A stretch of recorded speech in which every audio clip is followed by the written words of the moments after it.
Newsline In-Depth, I'm Aiko Doden. Diversity is becoming more and more important in our society. Today we take up two entities helping disabled people break new ground in the workplace and society at large. To open, we look at a talent agency that specializes in managing people with disabilities and intractable diseases. The first of its kind in Japan, it's forging new opportunities for performers and setting the stage for a more inclusive entertainment industry. In April, an audition was held in Tokyo's Ginza.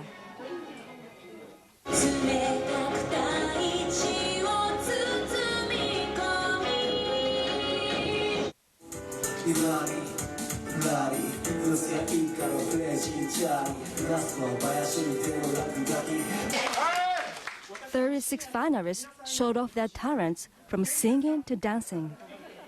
The budding performers all share one thing in common: they live with disabilities. And they've long been awaiting this moment.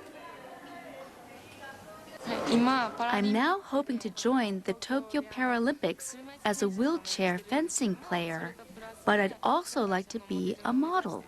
I absolutely love dancing, but I'd given up on training and the challenge because of my appearance." The audition organizer is the publisher of a free magazine for disabled persons. Unlike its peers, Coco Life doesn't take up medical or welfare topics. Instead, it produces features on love, marriage, and fashion. Last March, the publisher launched another venture, Japan's first talent agency for people with disabilities. The move was inspired by corporate Japan's increasing demand for models of diversity in its ads. The agency's more than 30 registered artists and models are learning roles in various media.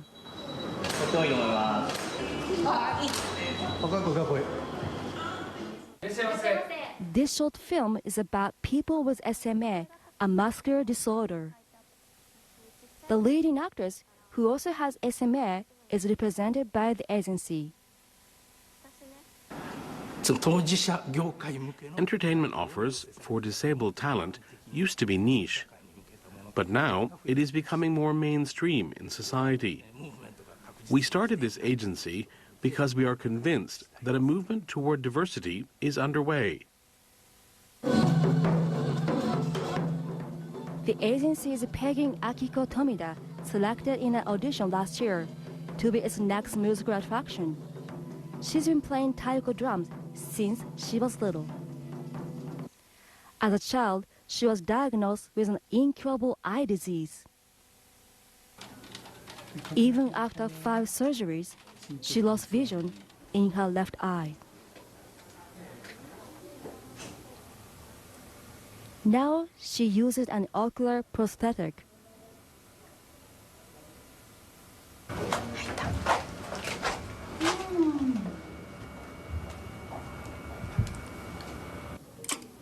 With her right eye condition worsening, she has been undergoing laser treatments and injections to reduce inflammation. She sometimes suffers from side effects. Yet Akiko is still pursuing her dream to be a professional percussionist. She visits Tokyo for lessons with the agency's music producer twice a month, traveling about 3 hours each way.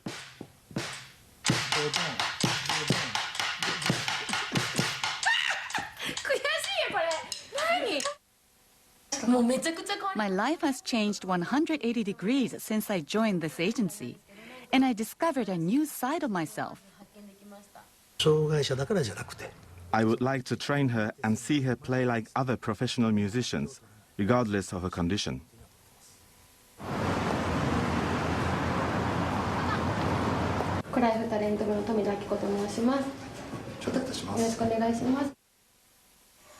Through her agency, Akiko is now in talks with an IT firm to work on a new media project.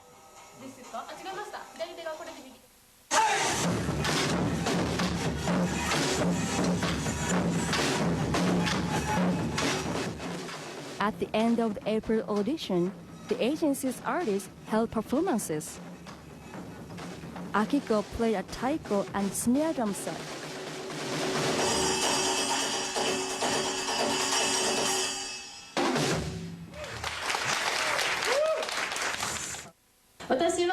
I am visually impaired.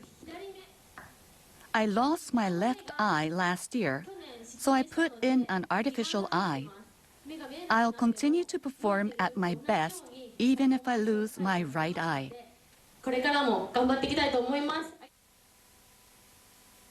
Now joining us in the studio is NHK World's Yukari Kondo. Yukari, thank you for joining us. Happy to be here. There's some really dynamic drumming in that final performance, and I don't think I even noticed Akiko's disability. That's right. All the performers and actors I talked to for this story told me they want to be judged by their talent, not by their disabilities. And the depth of talent is something else that struck me.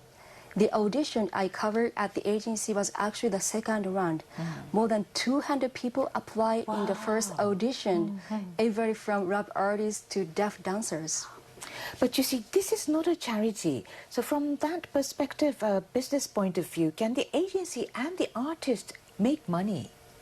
Definitely. The agency staff told me offers are coming in continuously from TV, radio, and fashion shows. And they only choose profitable jobs.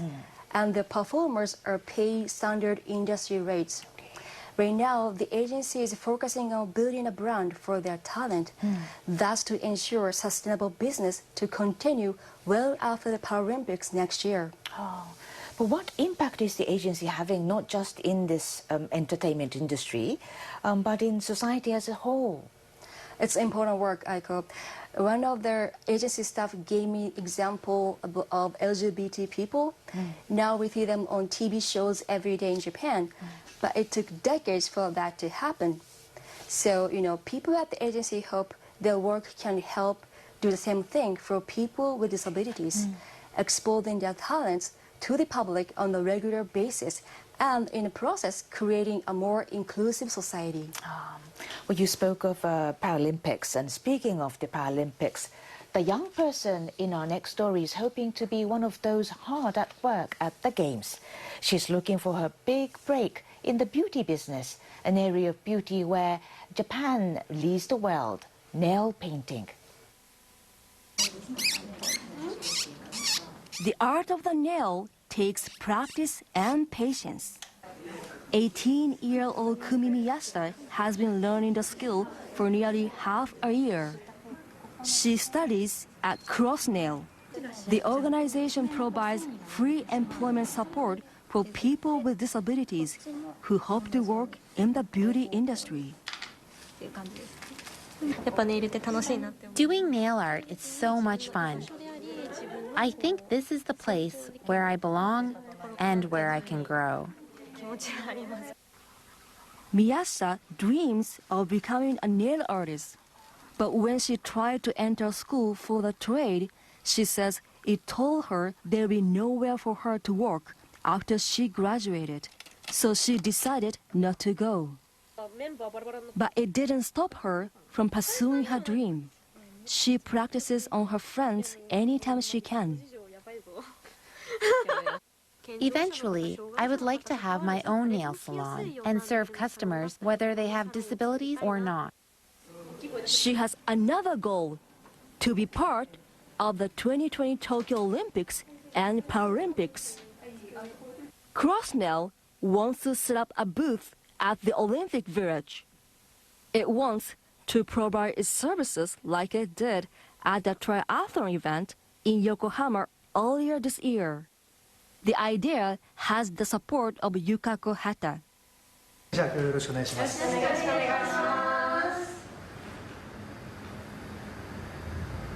She's also aiming to be part of the games competing for Japan in the triathlon. She hopes to see Miyashita there. The nail design includes some gold, so it will inspire me to do my best.